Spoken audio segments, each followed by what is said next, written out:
शहजादा अपने सर पर बंदूक रख कर बादशाह से कहता है कि बस बहुत हो गया तमाशा। अब अगर तुमने कुर्बान अली से माफ़ी मांग कर मुल्क से शादी ना की तो मैं अपनी जान दे दूंगा। वैसे भी कुर्बान अली हम दोनों को मार देगा।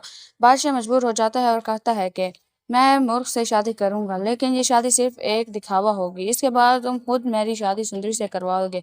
जहांदार बादशाह से झूठा वादा करता है। फिर शादी के दिन वो गुलाम को कॉल करके कहता है कि मैं बादशाह की बारात लेकर जा रहा हूँ, तुम पीछे से हवेली आकर सुंदरी को यहाँ से ले जाओ। गुलाम ये सुनकर बहुत ज्यादा खुश हो जाता है।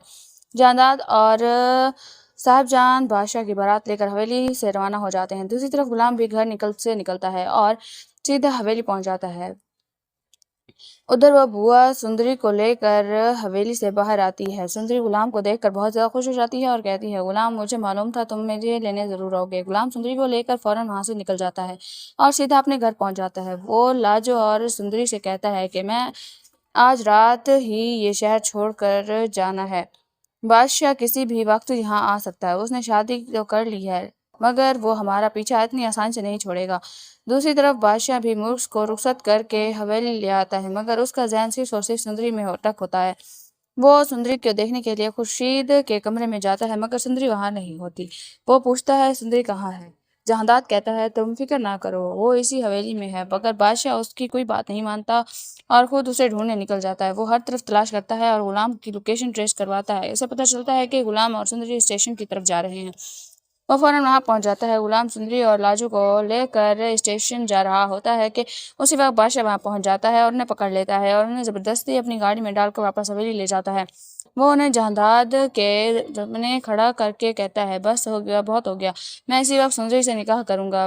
गुलाम ये बात बर्दाश्त नहीं करता और एक बार फिर बादशाह पर हमला कर देता है।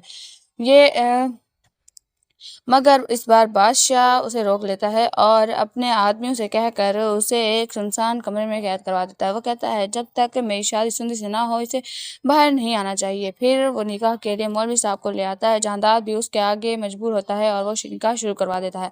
इसी दौरान कुर्बान अली को यह खबर मिलती है कि वो फौरन हवेली पहुंच जाता है और अपनी बेटी को इस हाल में देखकर उसका खून खोल उठता है। ये वो गुस्से में फायरिंग शुरू कर देता है और लगता है कि इस बार वो बादशाह से अपने सारे इंतकाम ले लेगा। शायद बेटे को खोने के बाद जहादात और साहिबजान को भी अपने तमाम जुल्मों की सजा मिलेगी जो उन्होंने दूसरों पर किए थे। वो और सुंदरी को आखिरकार गुलाम की हो जाएगी। इस तरह इस कहानी का इख्तिताम दिखाया जाएगा। ये सिर्फ एक प्रोडक्शन वीडियो है जो गलत भी हो सकती है। तो आप सुंदरी को बादशाह के साथ देखना चाहते हैं या गुलाम के साथ? इन दोनों में से किसकी मौत होनी चाहिए? हमें कमेंट्स में ज़रूर बताइएगा। अगर वीडियो अच्छी लगी हो तो लाइक करें और चैनल को सब्सक्राइब करना ना भूलें। न्यू वीडियो तक अल्लाह हाफिज़, शुक्रिया।